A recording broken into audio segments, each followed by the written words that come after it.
नमस्कार दोस्तों, morning podcast में मैं सुदीप शाह आप सभी का हार्दिक स्वागत करता हूं। आज के पॉडकास्ट में हम निफ्टी और बैंक निफ्टी के महत्वपूर्ण लेवल्स की चर्चा करेंगे और साथ ही साथ कल के जो रोल ओवर्स हुए उसके बाद कौन से सेक्टर्स और स्टॉक्स पर हमारा फोकस होना चाहिए, हम इस पर भी बात करेंगे। अब पिछले सेशन में हमने एक्सपायरी के दिन हमने देखा कि इंडेक्स पॉजिटिव तो ओपन हुआ था, बुधवार का जो बुलिश मोमेंटम था उसको लेके, पर फिर एक बार 20 दिन का जो एक्सपोनेंशियल मूविंग एवरेज है जो 19,740 19,760 के करीब है, वहाँ पे इंडेक्स ने रेजिस्टेंस लिया और ऊपर के लेवल से हमने दबाव देखा और रेजिस्टेंस तो लिया ही लिया, लेकिन जो पिछले जो महत्वपूर्ण सपोर्ट्स थे 19,620 19,640 उसको भी तोड़ा, साथ साथ में 19,550 को भी एक बार तोड़ा, जहाँ पे 50 दिन का एक्सपोनेंशियल मूविंग एवरेज था और इंडेक्स ने उसके नीचे बंद दिया। तो पिछले 3-4 दिन के सपोर्ट लेवल के नीचे इंडेक्स ने बंद दिया, तो ये एक नेगेटिव है। और हालांकि इसका रीज़न क्या है, इसका कारण क्या है, ये क्रूड प्राइस जो हम देख रहे हैं कि $94 प्रति बैरल के ऊपर सस्टेन कर रहा है, डॉलर इंडेक्स 106 106.5 के ऊपर है, तो इसके वजह से हम देख रहे हैं कि मार्केट में ऊपर के लेवल से दबाव है। साथ ही में इंडिया विक्स जो वॉलेटिलिटी इंडिकेटर है, वहाँ पे हमने देखा है कि 4 महीने के कंसोलिडेशन के बाद इंडेक्स ने ब्रेकआउट दिया है 12.80 के लेवल के आसपास।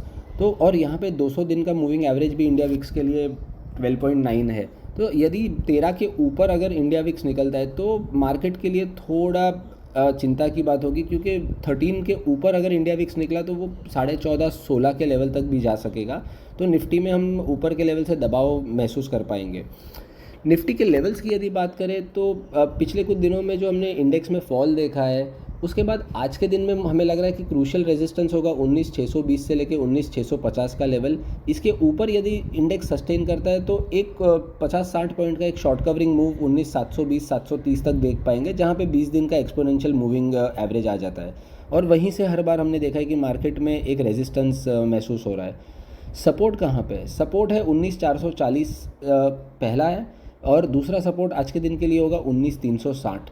ये बहुत महत्वपूर्ण लेवल्स है। और साथ ही साथ ये देखते हैं कि डेरिवेटिव डेटा क्या इंडिकेट करता है कि हम अगर पुट राइटिंग देखें तो 19,500 और 19,400 के स्ट्राइक प्राइस में फ्रेश सीरीज़ के लिए, और कॉल्स की तरफ ध्यान दें तो 19,700 और 19,800 में काफ़ी महत्वपूर्ण ओपन इंटरेस्ट बिल्टअप हमें देखा है। तो इससे अगर हम निफ्टी की रेंज भी निकालें कि आज के दिन में क्या हो सकती है, तो ओवरऑल हमें लग रहा है कि 19,420 440 का एक सपोर्ट जोन बन सकता है और 19,650 से लेके 19,670 का एक रेजिस्टेंस जोन हम ऊपर के लेवल पे देख पाएंगे, और थोड़ा साइडवेज टू नेगेटिव बायस हम देख पाएंगे मार्केट में।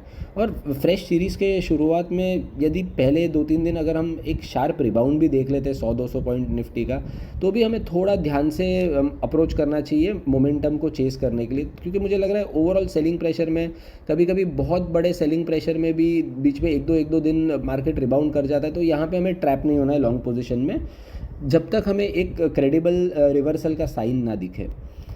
बैंक निफ्टी की यदि बात करें तो बैंक निफ्टी के लिए महत्वपूर्ण लेवल है 43,850 से लेके 44,000 का, और ये बिल्कुल वही जोन है जहाँ से अगस्त में बैंक निफ्टी ने रैली स्टार्ट किया था 46,300 तक का। तो फिर से इंडेक्स अब वो जोन को अप्रोच कर रहा है और फिर से ये लेवल को टेस्ट कर रहा है, और एक बहुत महत्वपूर्ण सपोर्ट जोन है यहाँ पे। अब रेजिस्टेंस कहाँ पे, महत्वपूर्ण हर्डल अगर हम बात करें कि कहाँ पे, तो वो है 44,700 से लेकर 44,850 का, जहाँ पे 20 दिन का एक्सपोनेंशियल मूविंग एवरेज भी आता है। और साथ ही साथ अगर 44,900 के ऊपर पार कर जाता है बैंक निफ्टी किसी भी कारणवश, तो हम शायद से 45,200 45,400 तक का शॉर्ट कवरिंग देख पाएंगे। पर हमें पहले इसके लिए 44,900 के ऊपर इंडेक्स को सस्टेन होते हुए देखना पड़ेगा, और फिर ही हम कोई ये व्यू ले पाएंगे कि एक क्रेडिबल रिवर्सल आ रहा है मार्केट के अंदर, बैंक निफ्टी के अंदर स्पेसिफिकली। ओपन इंटरेस्ट डेटा की बात करें तो 44,000 के पुट और 43,500 के पुट और 44,500 और 44,700 के कॉल में काफ़ी ओपन इंटरेस्ट बिल्टअप हमने देखा है। तो इसके वजह से हमें लग रहा है कि ओवरऑल रेंज जो है वो 43,850 से लेके 44,850 के बीच में अगले कुछ दिनों के लिए होना चाहिए। और बैंक निफ्टी के लिए सबसे महत्वपूर्ण है HDFC बैंक और ICICI बैंक का ट्रेंड में आना। जब तक ये नहीं होता है, यहाँ पे वीकनेस हम देखते हैं, तब तक बैंक निफ्टी ऐसे ही स्लगिश ट्रेड करती रहेगी और थोड़ा हमें ध्यान से अप्रोच करना पड़ेगा बैंकिंग इंडेक्स को। रोल ओवर एनालिसिस की यदि बात करें तो निफ्टी के जो कल रोल ओवर्स हमने देखे थे इंडेक्स फ्यूचर्स के लिए, तो वो 76% थे। पिछली एक्सपायरी में हमने देखा था 78% थे, और उसके पहले 79%। सो 76% का जो ये मंथ का रोल ओवर्स है वो पिछले महीने का 78% और 3 महीने का जो एवरेज है 79.3% इसके नीचे हुआ है। साथ ही साथ मंथ ऑन मंथ अगर हम बात करें कि हम महीने दर महीने कितनी पोजीशंस रोल हुए, तो 106 लाख शेयर्स के सामने 104 लाख हुए, मतलब यहाँ पे 2 लाख शेयर्स कम हुए रोल। अगर हम रोल ओवर का एवरेज देखें वो भी कम है। तो और साथ ही साथ अगर और एक डेटा देखें कि जो एफ का लॉन्ग शॉर्ट रेशियो है वो 30% तक आके रह गया है। तो एक तो लॉन्ग साइड पे कंफर्टेबल नहीं है और यहाँ पे शॉर्ट रोल्स हो रहे हैं। तो रोल ओवर्स कम होना और साथ साथ में शॉर्ट रोल्स होना, ये थोड़ा नेगेटिव हमें लग रहा है। और ये लगातार दूसरा सीरीज़ है जहाँ पे रोल ओवर्स अपने 3 महीने के एवरेज के नीचे हो रहे हैं निफ्टी के लिए। बैंक निफ्टी यदि हम देखें तो बैंक निफ्टी में रोल ओवर्स हुआ है 85%, कंपेयर टू आप पिछले महीने का देखिए तो 77% था और 3 महीने का एवरेज 80% है। तो यहाँ पे रोल ओवर्स ज़्यादा हुए है, हमने देखा है कि बढ़ोतरी हुई है रोल ओवर्स में, और साथ ही साथ में प्राइस टूटा है बैंक निफ्टी का। तो जनरली अगर हम देखें तो यहाँ पे जो प्राइस डिक्लाइन जो पिछले कुछ दिनों में देखा है ना, खास करके प्राइस डिक्लाइन, तो उससे ये लग रहा है थोड़ा हमें कॉशियस अप्रोच बैंक निफ्टी के लिए रखना चाहिए। मार्केट वाइड रोल ओवर यदि देखें तो मार्केट वाइड रोल ओवर्स 92% देखे हमने और पिछले महीने का 91% था। तो इससे ये लग रहा है कि जो ओवरऑल बेस जो रोल ओवर्स का जो बड़ा है एब्सोल्यूट नंबर ऑफ शेयर्स में, तो अगर एक अनुमान लगाए तो ये लग रहा है हमें कि ये स्टॉक स्पेसिफिक ज़्यादा हो सकता है मार्केट, और इंडेक्स पे लोगों को थोड़ा भरोसा कम है ये महीने के स्टार्टिंग में। तो देखते हैं कि कैसे शेपअप होते हैं इंडेक्स के जो ओपन इंटरेस्ट पोजीशंस है वो अगले 2-3 दिन में कैसे शेपअप होते हैं, वो हमें थोड़ा ध्यान देना पड़ेगा इसके ऊपर। सीजनैलिटी इंडेक्स की बात करें तो पिछले 10 अक्टूबर सीरीज़ में से 9 बार निफ्टी ने पॉजिटिव क्लोजिंग दिया है और एवरेज गेन 3% रहा है ये 10 साल के लिए। और इन्हीं में वॉलेटिलिटी की यदि बात करें तो वॉलेटिलिटी 7% रही है। तो हाई और लोज के बीच में 7% का हमेशा डिफरेंस रहा है almost on an average Nifty के लिए। तो वॉलेटाइल महीना तो रहा ही है, भले अच्छा महीना रहा है अक्टूबर मार्केट के लिए पिछले 10 में से 9 साल, पर वॉलेटाइल काफ़ी रहा है। तो ये इसीलिए हमें लग रहा है कि जो सबसे विक्स बढ़ रहा है तो वॉलेटिलिटी रहेगी। मंथ के एंड में देखेंगे कि वो अक्टूबर सीरीज़ पॉजिटिव रहता है कि नहीं, लेकिन इमीडिएटली अभी लगता है हमें कि वॉलेटिलिटी ज़्यादा रह सकती है मार्केट में।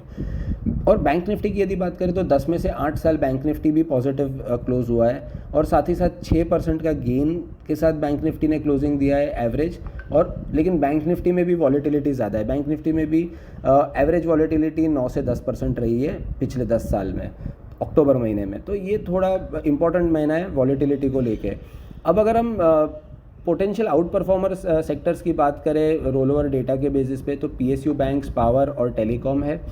जहाँ पे हमें लग रहा है कि कम रोल ओवर्स हुए या थोड़ा नेगेटिव रोल ओवर्स हुए वो है oil and gas, chemicals, FMCG, media, textile, और खास करके ऑयल एंड गैस में क्योंकि रिलायंस परफॉर्म नहीं कर रहा है, ऑयल मार्केटिंग कंपनीज टूट रही है क्योंकि क्रूड के दाम बढ़ रहे हैं। तो यहाँ पे एक स्वाभाविक बात है कि आपको एक नेगेटिव रोल ओवर्स दिखेंगे।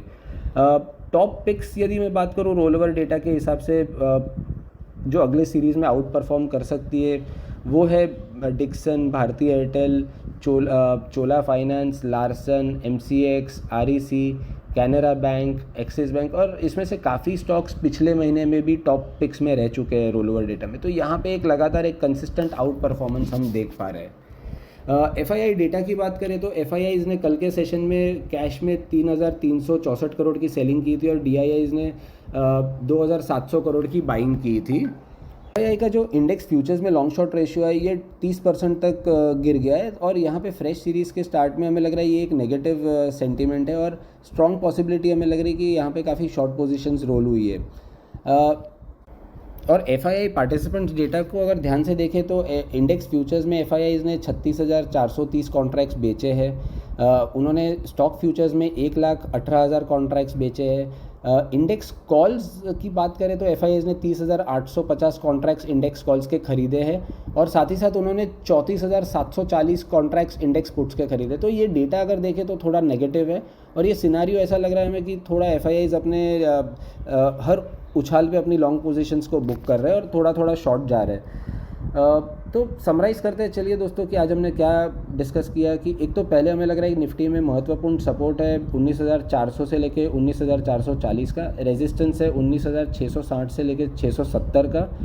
बैंक निफ्टी के लिए महत्वपूर्ण रेजिस्टेंस है 44,800-850 का और सपोर्ट होगा 43,850 के से लेके 44,000 के बीच में।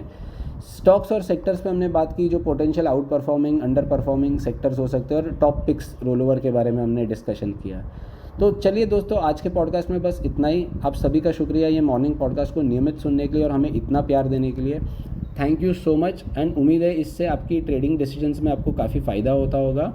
सो see you all tomorrow for the weekly podcast. Thank you all once again, friends. Investment in securities market are subject to market risks. Read all the related documents carefully before investing.